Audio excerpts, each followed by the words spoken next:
ഉക്രൈന്റെ ആക്രമണത്തിന് കനത്ത തിരിച്ചടി നൽകിയിരിക്കുകയാണ് റഷ്യ. യുക്രൈൻ നഗരമായ നിപ്രോയിലേക്ക് ഭൂഖണ്ഡാന്തര മിസൈലാണ് റഷ്യ പ്രയോഗിച്ചത്. ആണവ പോർമുന വഹിക്കാൻ ശേഷിയുള്ളതാണ് ഈ മിസൈൽ. ആദ്യമായാണ് യുദ്ധത്തിൽ റഷ്യ ഈ മിസൈൽ ഉപയോഗിക്കുന്നത്. ആക്രമണത്തിന് പിന്നാലെ പ്രതികരണവുമായി റഷ്യൻ പ്രസിഡന്റ് വ്ളാഡിമിർ പുടിൻ എത്തി. ബ്രിട്ടനെയും യുഎസിനെയും ബാലിസ്റ്റിക് മിസൈൽ ഉപയോഗിച്ച് ആക്രമിക്കുമെന്ന മുന്നറിയിപ്പാണ് പുടിൻ നൽകുന്നത്. യുക്രൈനെതിരായ യുദ്ധത്തിൽ ബാലിസ്റ്റിക് മിസൈൽ റഷ്യ പ്രയോഗിച്ചതായി പുടിൻ വെളിപ്പെടുത്തി. കൂടുതൽ ആക്രമണം ഉണ്ടാകുമെന്ന സൂചനയും പുടിൻ നൽകി. യുക്രൈൻ യുദ്ധം ആഗോള സംഘർഷമായി വളർന്നെന്നും പുടിൻ പറഞ്ഞു.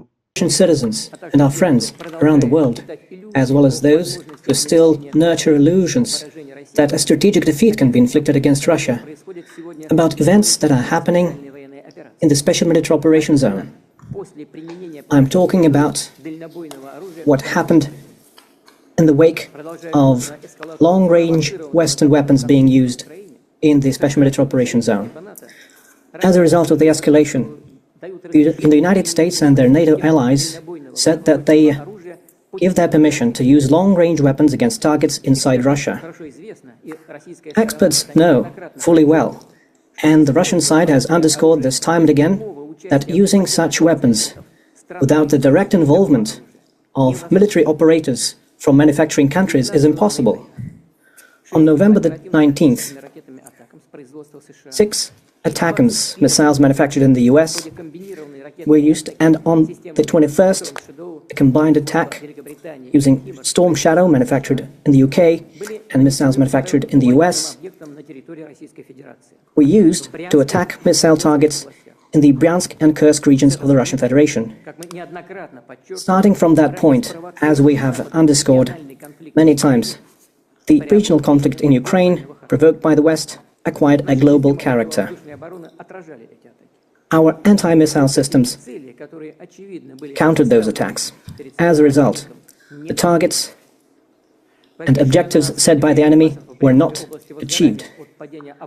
The fire and the ammunition storage in the Bryansk region, as a result of fragments of ATACMS missiles falling, has been contained.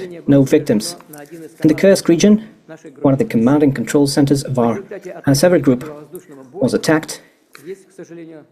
As a result of the attack and the countermeasures, there have been people wounded and killed, and those who were involved in servicing these facilities, those who were members of the command, have not been hit by the attack and are now continuing their operation to remove the enemy from the Kursk region. I repeat, the use of such weapons cannot change the course of the special military operation. Our military is successfully advancing along the entire line of contact, and all the objectives that we set before ourselves will be met. As a response to the use of US and UK manufactured weapons, the Russian forces have carried out a combined strike on one of the military-industrial facilities in Ukraine. And this included the test of a novel intermediate-range Russian missile system. A ballistic missile with a non-nuclear hypersonic payload was used. The test was carried out successfully. The objectives of the launch have been met. One of the largest and well-known industrial centers that is known since the Soviet times in the Dnieper region, which is known to be involved in enemy production, was hit.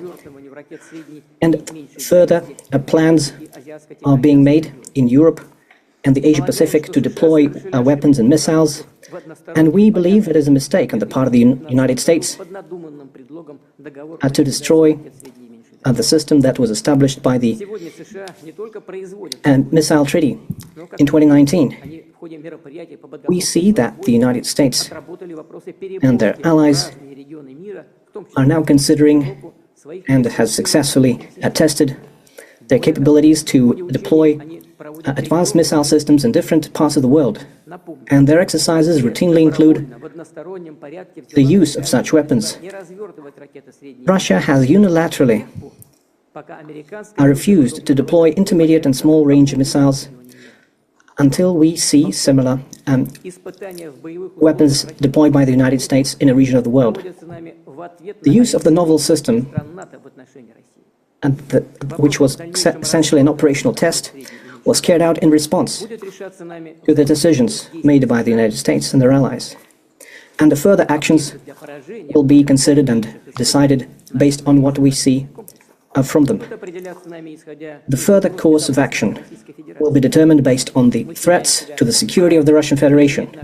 We believe that we have the right to use our weapons against military facilities of countries who allow their weapons to be used against ours.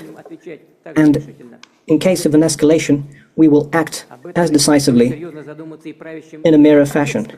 The ruling elites of the countries are nurturing plans to use their military contingents against Russia should be warned. When choosing measures to be used in response, such as the use of systems that was tested recently in Ukraine, will certainly include warnings to civilians and to clear the zones that will be targeted, and we will certainly do this in a transparent fashion. And we do not have any fears that it will reduce the effectiveness of those systems, because there is no way to counteract a missile that flies at 10 Mach, which is 2.5 to 3 kilometers per second. Existing anti-missile systems and the anti-missile systems deployed by the United States and Europe cannot intercept such missiles. It is impossible. So, once again, it is not Russia, but the United States who have destroyed the system of international security. And they are trying to preserve their hegemony and stoking a global conflict. We have always preferred, and we still prefer, to resolve our disagreements using peaceful means, but we are prepared for any scenario. And if anyone has any doubts, they shouldn't. There will always be a response.